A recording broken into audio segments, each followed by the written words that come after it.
you're doing well. This is really ASMR. And today I'm going to be softly speaking and whispering to you Aatrox's character bio and colour story. I hope you enjoy.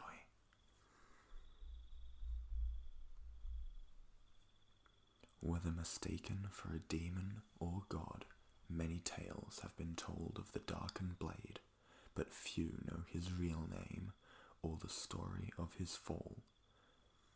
In ancient times, long before desert sands swallowed the empire, a mighty champion of Shurima was brought before the sun disk to become the avatar for a now forgotten celestial ideal. Remade as one of the ascended, his wings were the golden light of dawn, and his armor sparkled like a constellation of hope from beyond the great veil. Aatrox was his name. He was at the vanguard of every noble conflict.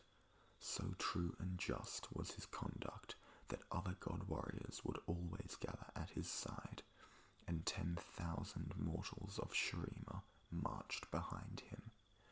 When Sataka, the ascended warrior queen, called for his help against the rebellion of Acacia, Aatrox answered without hesitation.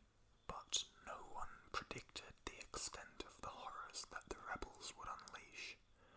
The void quickly overwhelmed its Acacian masters, and began the grinding annihilation of all life it encountered. After many years of desperate battle, Aatrox and his brethren finally halted the void's perverse advance, and seared the largest rifts shut. But the surviving ascended, the self-described Sunborn, had been forever changed by what they had encountered. Though Shurima had triumphed, they all had lost something in their victory, even noble Aatrox. And in time, Shurima fell, as all empires must.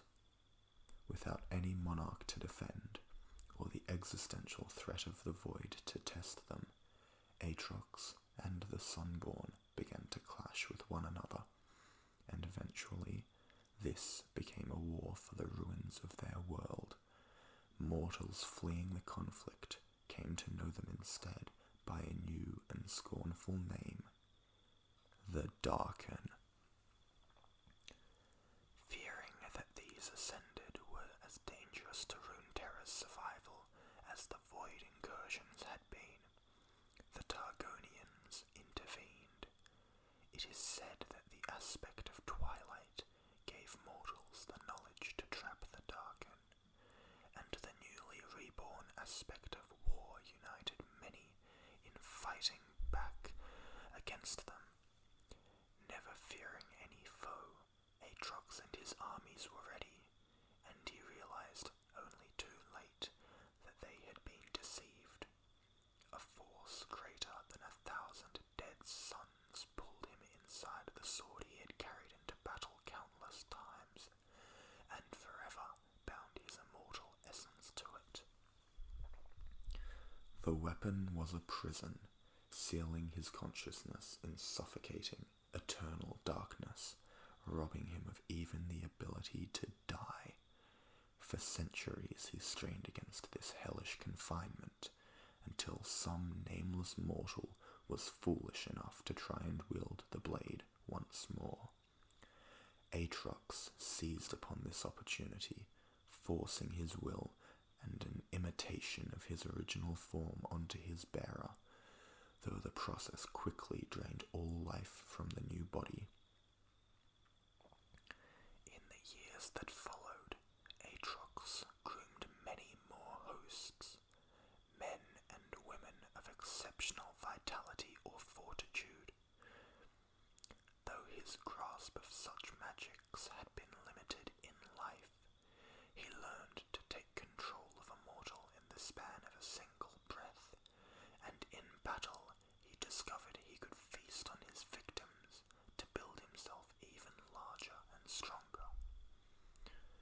Aatrox travelled the land, searching desperately, endlessly, for a way to return to his previous ascended form, but the riddle of the blade proved unsolvable, and in time he realized he would never be free of it. The flesh he stole and crudely shaped began to feel like a mockery of his former glory, a cage only slightly larger than the sword. Despair and loathing grew in his heart. The heavenly powers that Aatrox had once embodied had been wiped from the world and all memory. Raging against this injustice, he arrived at a solution that could only be born of a prisoner's desperation. If he could not destroy the blade or free himself, then he would embrace oblivion instead. Now Aatrox marches towards this merciless goal, bringing war and death wherever he goes. He clings to a blind hope. If he can drive all of creation into a final, apocalyptic battle where everything else is destroyed, then maybe he and the blade will also cease to exist. That was Aatrox's character bio. Now I will read to you Aatrox's color story, titled The Cage, by Odin Austin Schaefer. Darkness. The breath I cannot take plagues me. It is an emptiness in my lungs and throat, as if I had stopped mid-breath, and then held my lungs, cruelly waiting, my mouth open, throat hollow, unable to pull in air, my chest, the horrible tension on my thorax. My limbs and muscles refuse to move. I cannot breathe. I am choking. The pressure builds, the stillness spreads to my chest and limbs. I want to scream, to tear at my face, to wail, but I am trapped. I cannot move. I cannot move. Darkness. I must remember. I must remember. The battle. I lost control. It was foolish. The mortals formed in ranks against me. I crashed into them, drank from them. The temptation was too great. As I reaped, I reforged their flesh into a better approximation of my true shape. Desperately, I consumed more and more, hoping for the briefest echo of what I once was. Instead, like a fire, I burned too quickly, destroying even my host's form. Darkness. It was raining when we fought. What if the mud and filth cover me? What if I'm hidden for thousands of years, trapped in this prison? The horror of that idea feeds my panic. The battle is ending. I can feel it. I must will my form upright. I must. I have no arms or legs. The darkness binds me like a cocoon. No, I will myself upright, but I can't know if it's working. I cannot know anything but the darkness. Please, let some mortal find me. Please.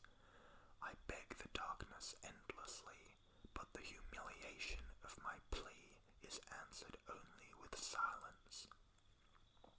But then I feel a mortal nearby. I have no eyes, no ears, but I can feel his approach. He is fleeing from adversaries. He must try to defend himself. must grasp me. Can he see me? He could run past me. I would be left here. I feel his hand grip this form, and his consciousness opens to me. I burrow into him, pulling him down. I am like a drowning man, thrown into the seas by a shipwreck, dragging myself to the surface by clawing past my fellows. What's happening? The mortal screams, but he is silenced by the darkness. The endless darkness I have just escaped. And I have eyes.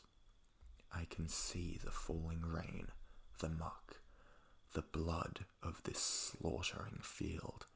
In front of me stand 2 weary knights with spears. I cut them apart and drink in their forms, recrafting this body to my needs. They are weak. I must move quickly. I must find a better wielder, a better host. Around me are only the dead and dying. I hear their souls retreating from this world. The fighting has not ended. It's moved inside the city walls. I force my new shape, limping, crawling, toward the sound of battle, toward a better host. I roar, but not in triumph. Never in triumph. I will drink from that city, but I will achieve only a grotesque mockery of my former glory. I was shaped by the stars and the purity of my aspect. I was light and reason given shape. I defended this world in the greatest battles ever known. Now, blood and ichor drips from this stolen flesh as it decays. The muscles and bones struggle, tear, and protest the abomination I have become. I take a breath. No, Aatrox, I say, my voice wet and echoing off the dead that surround me. We will go onward and onward and onward until the final oblivion comes. That was Aatrox's colour